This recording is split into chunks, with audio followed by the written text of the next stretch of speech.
Hier, pour l'association Delphine Sandrine, je me suis rendu au tribunal de Paris, en chambre d'instruction, pour l'assassinat de Valentin Francy.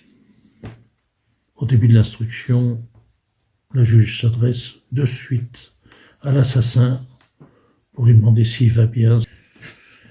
Par contre, pas une question, pas un mot sur la difficulté des parties civiles. Ça donne un peu déjà l'ambiance.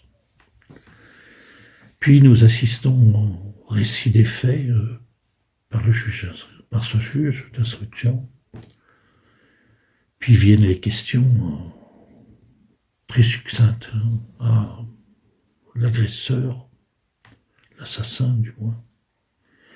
Réponses qui sont dans chaque procès, chaque fois les mêmes. Toutes les questions gênantes sur l'arme, le couteau, etc.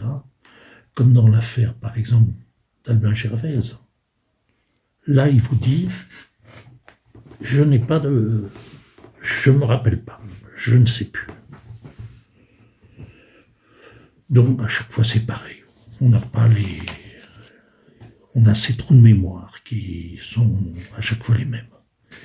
Puis vient le débat des experts, les experts qui viennent expliquer, toujours avec les mêmes mots, les mêmes explications.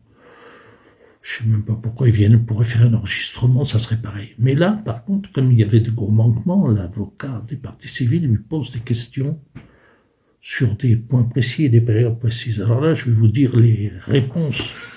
Je ne comprends pas votre question. Je n'ai pas étudié cette période ou je ne sais pas. Voilà le travail de la psychiatre. Puis vient le deuxième psychiatre qui nous dit « je n'ai rien à rajouter ». Bon, bien sûr, il n'y a rien à rajouter, c'est parce que du copier-coller ce qu'ils disent l'un l'autre à chaque fois. Donc, il n'y a rien à rajouter. Mais là vient une question de Fabien Francy, le papa de Valentin.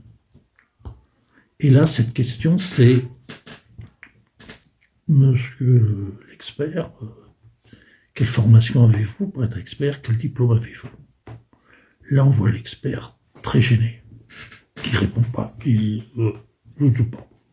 Bon, le juge prend la parole de suite et dit, monsieur, voilà, l'expert est choisi par le tribunal, ce sont les tribunaux qui choisissent les experts, qui vérifient leur diplôme, etc., etc.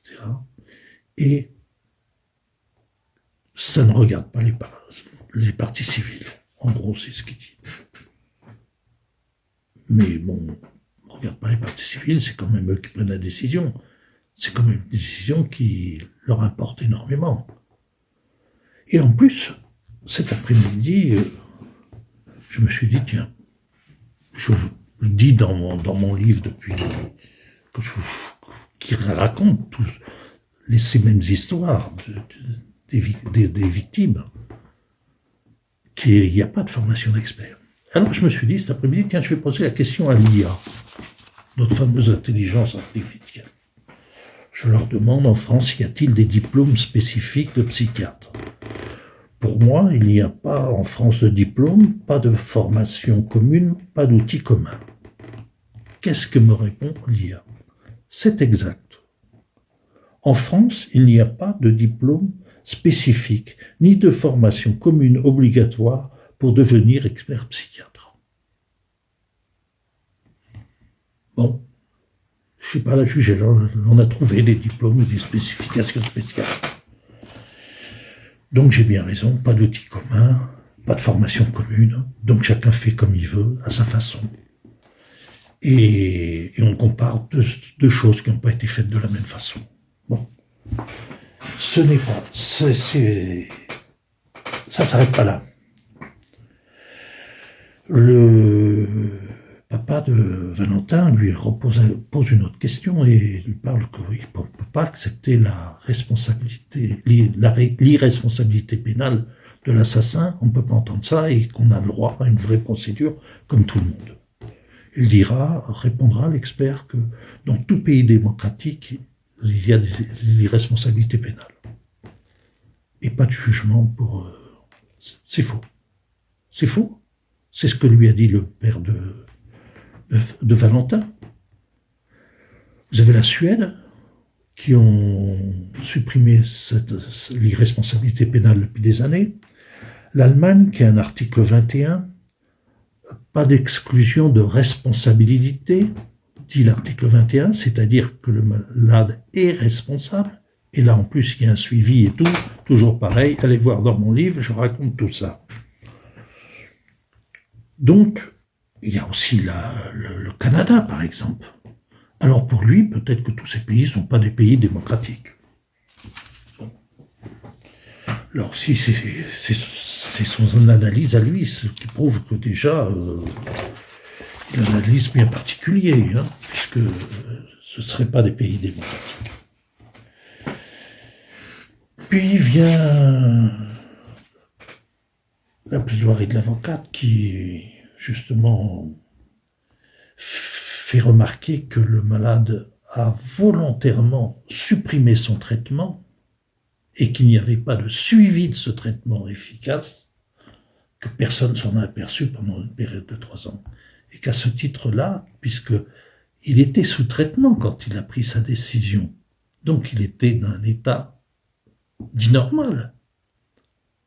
Et là, il prend la décision de ne plus prendre ses médicaments. Donc, elle demande à ce titre-là que l'altération soit dite pour avoir le droit à une procédure. Bon, l'avocat de la défense, n'en parlons pas. Pourquoi ? Parce qu'elle n'a pratiquement rien dit. Elle n'a pas eu besoin. Le procureur général a fait le travail pour elle. Parce qu'il a expliqué, il s'adressait qu'aux victimes, pour leur expliquer qu'avant, il y avait juste un papier, je suis bien placé pour le savoir, sans procédure, sans rien, et maintenant, qu'ils se contentent de la procédure que leur a offert la loi Dati, que pourtant tous ces juristes ont critiqué énormément à l'époque. Donc là, il faut qu'on se contente de ça. Non. Non. Parce que cette procédure, que je connais bien, puisque j'ai participé avec Alexandra Onfray à certaines choses pour cette procédure, n'est pas complète, parce qu'elle n'offre pas des réponses précises à des questions. Par exemple, les témoignages qu'il y a eu dans cette affaire et tout ça. Donc, il faut absolument une procédure. Bien sûr, dans cette affaire, tout est classé d'avance. On a compris que c'était classé. Mais c'est quand même encore une injustice. Une injustice de plus. Je rappelle les chiffres du gouvernement 2024. Je vous rappelle mon courrier que j'ai adressé au ministre là-dessus. 23 177 cas d'irresponsabilité pénale. Combien de morts là-dessus ? On ne sait pas, parce que les chiffres ne les disent pas. Mais on peut envisager plus d'une centaine en tout cas, d'après les rapports et d'après les rapports que vous retrouverez toujours dans mon livre. Voilà, je voulais faire un petit point sur cette affaire et je reviendrai vers vous pour ces chiffres et cette lettre au ministère. Mais sachez que vous tous, vous pouvez nous aider. Déjà, prenez mon livre et vous allez comprendre la vraie situation des victimes. Est-ce qu'on a le droit de supprimer la vérité à des victimes ?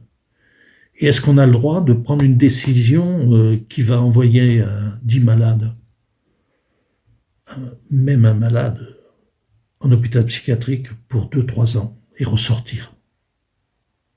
Comme dernièrement dans l'affaire d'Albi, où le malade est sorti et vient a violé une personne au mois de décembre. Personne ne sait pourquoi il est sorti. Il n'y a pas de place en psychiatrie. Et je viendrai vous parler de ça, du budget, de l'argent qui existe pour pouvoir justement ouvrir ces hôpitaux psychiatriques. Merci et n'hésitez pas à adhérer à notre association. N'hésitez pas à nous aider. Merci.